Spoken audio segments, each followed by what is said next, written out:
এবার ওমর যখন দরজার কাছাকাছি চলে আসলেন, আসার পরে ওমর দরজার কড়া নাড়া শুরু করলেন, কিন্তু সাহাবীরা দরজার সম্মুখে দাঁড়িয়ে রইলেন যাতে করে ওমর ভিতরে প্রবেশ না করতে পারে। আমার নবী সাহাবীদেরকে ডাক দিয়ে বলে, ও সাহাবী, দরজাকে খুলে দাও, আমার ওমর আসছে, আমি জানি ওমর আসছে ইসলাম ধর্ম গ্রহণ করার জন্য। বারবার সাহাবীদেরকে বলতেছে, কিন্তু সাহাবীরা কেউই দরজা খোলে না। এবার মুহাম্মদ আমার নবী সরাসরি দরজার সামনে চলে আসলেন, আসার পরে দরজাকে খুলে দিলেন।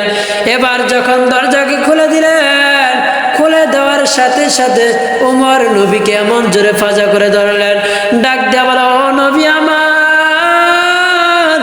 আমি অনেকবার আপনার গর্দান কাটার জন্য চেয়েছিলাম, আজকে আমি বুঝে ফেললাম আপনি ছাড়া আমাদের আর কোনো নবী নাই, আর আল্লাহ এক, তিনি ছাড়া আর কোনো মাবুদ নাই।